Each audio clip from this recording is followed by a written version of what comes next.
So Thomas Tuchel's England squad for the World Cup, the final 26-man squad, has been announced here today. I've not seen it yet. It's literally just come out. It's literally just been announced. I've got it up on this screen here. I'm about to click on it. So what you're seeing here is my first reaction to this to the squad.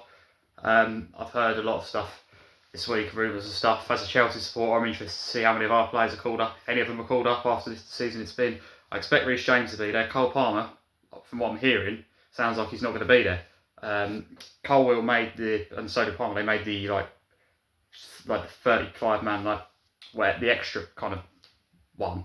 But yeah, whether they'll be in the final one, we'll find out now. So anyway, this is the goalkeepers we've got: Dean Henderson, Jordan Pickford, James Trafford. Okay, no surprises there. Obviously, Jordan Pickford's number one. Never let England down. Class for England, absolutely.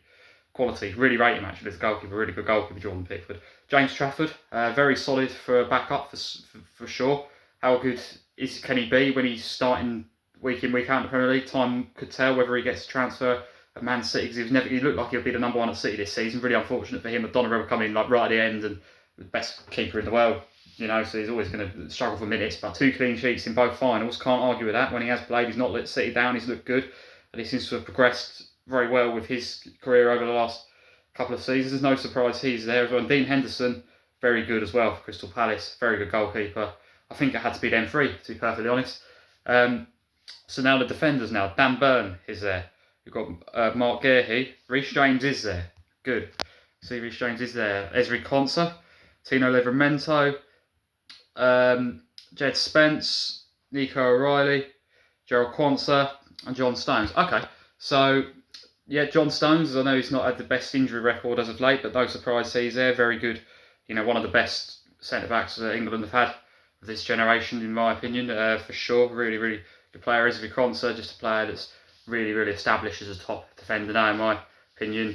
Recent European winner as well of Aston Villa, Europa League winner. O'Reilly, I said a few weeks back after that City Arsenal game, he has to be there. Sure, Reece James, like I said, does get his call up. I always thought he would, but there was an element of doubt there just because of, I suppose, the lack of minutes he's had at times this season. But I always thought he would, if any Chelsea player would get an England squad for this World Cup, it would be him. Livramento, yeah, it's a good option for sure. Mark Guehi just obviously had to be there, and Dan Burn as well, a solid option for sure as well. I'm trying to think off the top of my head and Quansah as well is good. Jed Spence. I'm trying to think off the top of my head who's been left out, which is difficult. But yeah, I mean that's kind of what I think people would have expected. Is anyone not there? I mean, no Tamori. Obviously no Colwill. That's not surprising with the injuries he's had. Have I forgot anyone? I'll come back to that. Midfielders, Elliot Anderson, I always thought would get the call up this time round. Jude Bellingham, there was that thing between him and Tuchel where something seemed not quite great between the two of them, but there was never any doubt that he would get the call up. Eze is listed as a midfielder here, and yeah, obviously one of the best performing English players across anywhere in Europe this season. Key man for Arsenal, had to be in this squad for sure. Kobe Mainoo gets in, just completely revitalised this season under Carrick, just completely turned his fortunes around. Morgan Rogers, yeah, very good. Sure, he had to be in there, I think. He has gone for Jordan Henderson. He really does like Jordan Henderson, Thomas Tuchel. I think that's very good player, very good career, but I think as much as anything, Tuchel wants him in the squad to have the experience and to have the kind of almost kind of mentality that he brings to the team as opposed to anything else. It's a very good player to have in a squad. Not every player is going to play in every game, you know. You need, I think he is thinking as well about, okay, who's a good influence to have amongst the team as well. And of course, Declan Rice had to be there. Obviously, no explanation needed there. Forwards, he's gone for Noni Madueke. I don't know about that personally. I don't know if I would have gone for that personally. And I can already see there's no Cole Palmer here. But okay, Harry Kane, obviously. Bukayo Saka, yeah, definitely. Surprises there. Ollie Watkins, yeah, definitely has to be the second choice to Kane. As much as I rate Calvert-Lewin this season, I think it did have to be Ollie Watkins. Tammy Abraham as well. Maybe he deserves a shout, but Ollie Watkins, I think the way he's finished the season, I think it had to be in really, didn't it? It's gone for Ivan Toney though. with him only playing in Saudi Arabia, I probably would have gone for either Calvert-Lewin or Tammy Abraham ahead of him, but I can see why he's gone for him. He's got that England experience. Marcus Rashford, yeah, fantastic for Barcelona. And Anthony Gordon as well. Yeah, one of the bright sparks for Newcastle in what's been a poor season. Well, what surprised me about this squad? Well, not necessarily surprised me. If there's anything I would have maybe changed, I probably would have gone. I'm not sure personally. I'm not sure I would have gone for Manzwaki personally. I probably would have gone for Palmer over him.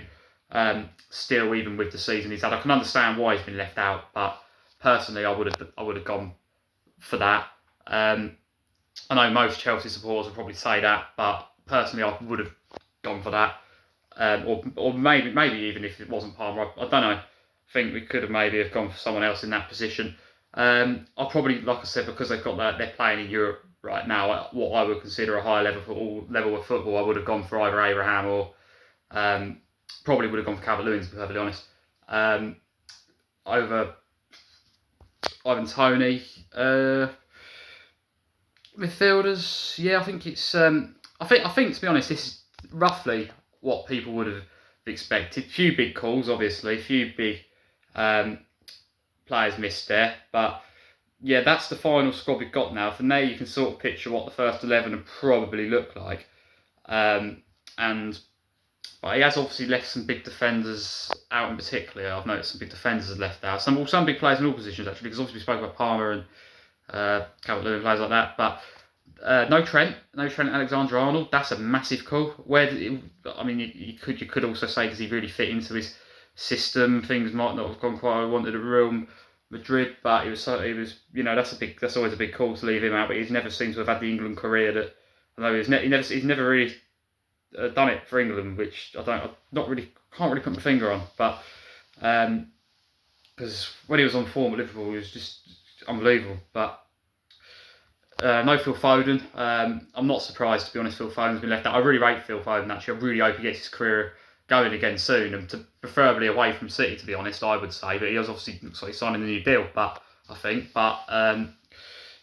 yeah, such a quality player.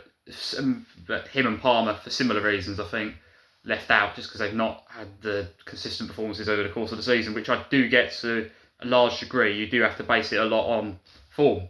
No Harry Maguire. Now, because of how good he has been for England in the past, he's always good for a goal as well. If you bring him on in the last minute, he could always get a header. He's got good experience head on him. So I'm a bit disappointed he's not there, actually, because I've always liked Harry Maguire for England.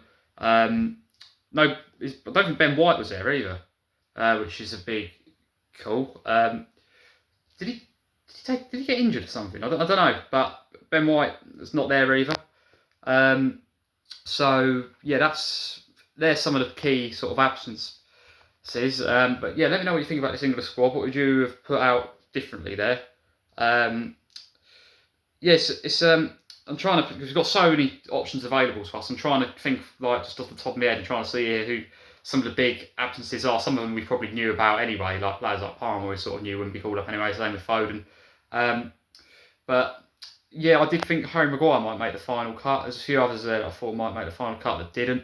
But anyway, most of that I think is very good. I think we can field a very, very good first 11 there. A first 11 that is definitely capable on paper of winning the World Cup. It's just down to everything else that happens, obviously, in the tournament, that comes with the tournament. But yeah, that's the England squad for the World Cup now. So bring on the World Cup. Let's hope we can finally bring it home. And hope everyone enjoyed, and let me know your thoughts on this England squad.